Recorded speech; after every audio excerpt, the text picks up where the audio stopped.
빨리 해보겠습니다. 먼저 첫 경기 맨시티 대 토트넘 먼저 볼게요. 오늘 가장 빅매치일 것 같은데, 자 보시다시피 지금 맨시티가 공식전 4연패예요. 4연패. 그 되게 우승 경쟁이 있어서 지금 암초에 부딪힌 셈입니다. 맨시티는 보시다시피 리버풀이랑 승점차가 5점이나 나버렸어요. 이런 상황이 있는데, 이제 그 오일머니가 들어오기 한참 전에 18년 전에 그때 이제 맨시티가 05-06 시즌에 그 이제 4연패를 당했던 게 마지막이라고 하더라고요.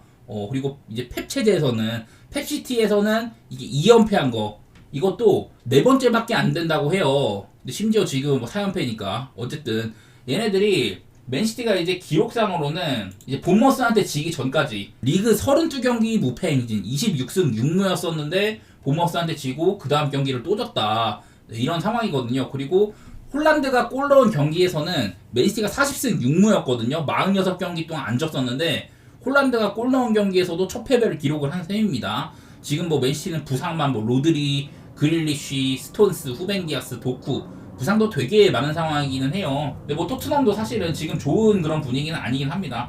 얼마 전에 이제 입스위치한테 패배를 하면서, 그 전에 갈라타사라이 이거는 좀 로테를 많이 돌리긴 했는데 홈에서도 입스위치한테 패배를 하면서 좋은 상황까지는 아니거든요. 그리고 부상 중이던 손흥민 선수도 국대에서 팔레스타인전 90분 소화하면서 포스텍 감독의 당부를 들어주지 못하기도 하고, 이제 이건 좀 보이는 거는 여태까지 이제 펩이요 16-17 시즌에 부임을 했는데 그 이후에 토트넘이 맨시티 상대로 8승 3무 10패로 가장 맨시티를 잘 괴롭힌 팀 중에 하나였거든요.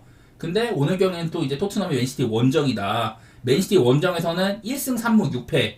사실 원정에서는 이렇다 성적을 많이 못 거둔 셈이에요. 그래가지고 홈 아니면은 사실 토트넘의 큰 역배 기대치는 없는 것 같긴 하다, 이런 생각이고, 사실 요즘 같은 이런 시점에 맨시티라면은 토트넘의 이프넨배당은 좀 욕심 나기는 해요. 저는 이거는 그래도 아무리 그래도 맨시티급 규모의 팀이 5연패는 사실 좀 말이 안 된다, 그런 생각이어가지고, 여러 가지 기록상으로는 맨시티가 많이 흔들리는 시점이지만은 또 한 번 패배할 것 같진 않아. 솔직히 저는 그냥 토트넘의 이프렌 정도만 좀 냄새 맡아보도록 하겠습니다. 말씀드렸던 상대전적이나 그런 것들은 좀 신경 쓰실 필요가 있을 것 같고, 자 그 다음에 셀타비고 대 바르셀로나 경기가 있는데, 자 이거는 먼저 상대전적 볼게요. 오늘 이제 셀타 원정이잖아요, 바르셀로나가.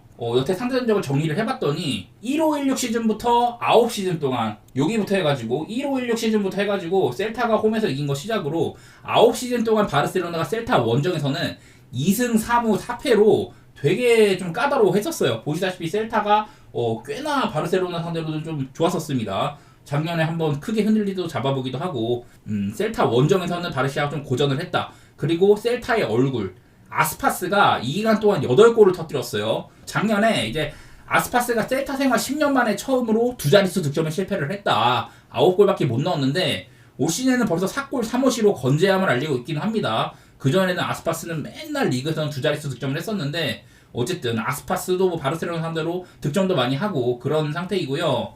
근데 반면에 이제 리그를 보면은 지금 바르셀로나가 독보적인 1위를 달리고 있기도 하죠. 잘 안 보이는데 지금 승점 33점이고 2위인 레알이랑 6점 차예요. 물론 레알이 한 경기를 덜 하긴 했는데, 어쨌든 바르셀로나는 지금 33승점을 기록 중으로, 이게 13경기 시점에 33승점을 기록한 팀이 7팀 중에 6팀이 우승을 차지를 했다고 하더라고요. 그런 점들은 바르셀로나의 페이스가 좋다, 그건데, 직전 이게 소시지 원정에서 패배를 했잖아요.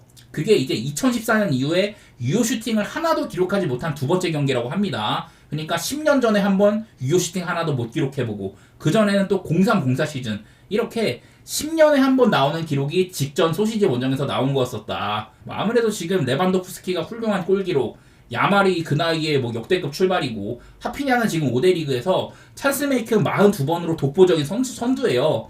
이런 점들은 바르셀로나의 공격력은 여전하다, 이런 셈인데, 오늘 전체적으로 A매치 이후의 첫 경기이기도 하고, 여태 바르시아가 셀타 원정에서 고생했던 거, 직전 경기의 공격 부진, 이렇게 불안 요소가 3개나 되는 경기인 점을 좀 생각을 하셔야 될 것 같습니다. 근데 개인적으로 이게 바르셀로나가 원정인데도 이 정도 배당이면 후한 편이라고 생각은 되는데, 그래서 바르셀로나의 일반승 정도는 메리트가 있기는 해요. 하지만 제가 말했던 것처럼 이렇게 좀 불안 요소가 3개나 된다, 이런 것들 생각하시면은 사실 셀타 프렌을 봐도 되거든요. 승 자체는 바르시아를 보더라도. 근데 저는 셀타 프렌도 사실은 이거보다 배당이 더 나와야지 갈만한데 그 정도는 아닌 것 같아가지고 그냥 바르셀로나 정배 보는 게 맞아 보이긴 한 것 같습니다.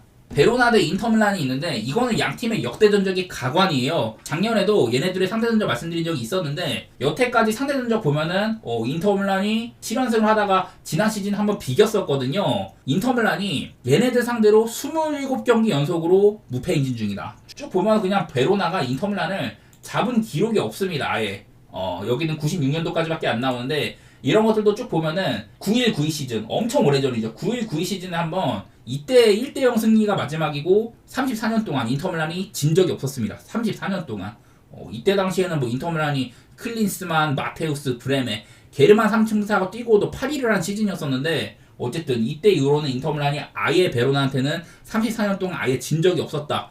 그게 일단은 많이 돋보이는 것 같고요. 근데 뭐 작년에 인터밀란이 우승을 한 시즌에서도 베로나가 무승부를 캔 만큼 변수가 아주 없지는 않아요. 인터밀란이 이번에 여러 선수들이 국대를 뛰고 오기도 하고 디마르코, 둠프리스, 차라놀루, 바렐라, 프라테시, 튀람, 파바르, 아슬라니, 바스토니 되게 소모도가 훨씬 크기는 해요. 근데 이제 베로나도 두다나 수슬로프가 슬로바키아 국대 뛰고 오기도 하고 카스타노스, 다비도비츠 이런 애들 소모도가 없지는 않은데 국대 소모도 타격은 인터밀란이 더 큰 것 같긴 합니다. 그래도 역대 전적을 생각하면은 사실 큰 변수 생각은 안 나고 무승부만 조금 조심하면 될 것 같아요. 저는 인터밀란의 승 베이스에다가 마인이든 햄부든 골라갈 만한 경기인 것 같다. 이렇게 생각을 해보도록 하고 다음으로 이제 밀란 대 유벤투스 경기가 있는데 오늘 경기 좀 빅매치이긴 합니다. 요즘에 레앙이나 폰세카가 여태 계속 둘 간에 갈등이 있었다고 합니다만은 각자의 영역에서 잘해주고 있기는 해요. 봉합되고 있는 상태이고 그리고 이제 중원에 린데레스나 포파나가 영입생 치고는 손에 꼽히는 대활약 중이기도 하죠.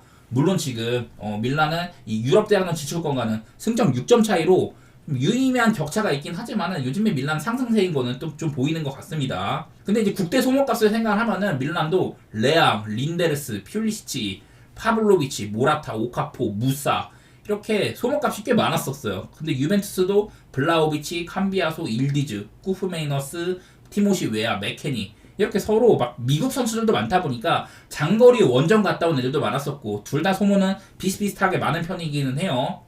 근데 지금 보이는 거는 유벤투스가 올 시즌 실점이 상당히 적은 편인데 5대 리그 가운데 가장 많은 리그 클린시트를 기록을 하고 있거든요. 올 시즌 12경기 치렀는데 9번이 무실점 경기였단 말이야.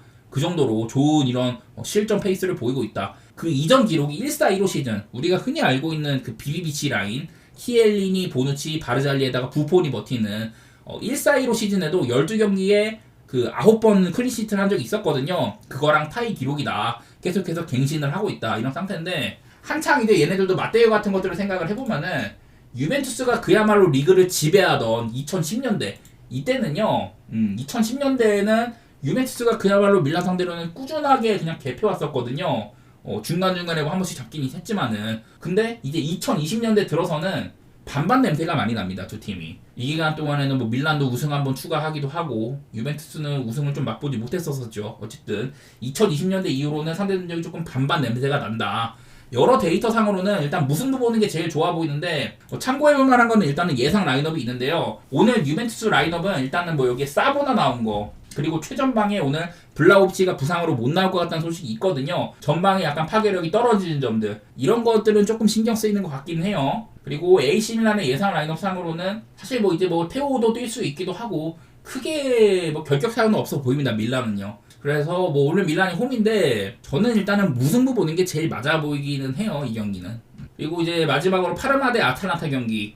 파르마가 이제 4년 만에 승격을 했잖아요. 그래가지고 상대 전적 같은 것들도 만난 지가 꽤 오래됐습니다. 2021 시즌 이때가 좀 마지막 만남이었었고 그냥 아탈란타가 최전성기 시절 한창 이제 2010년대 후반 들어서는 그때부터는 아탈란타는 그냥 파르마 맨날 잡아왔었어요.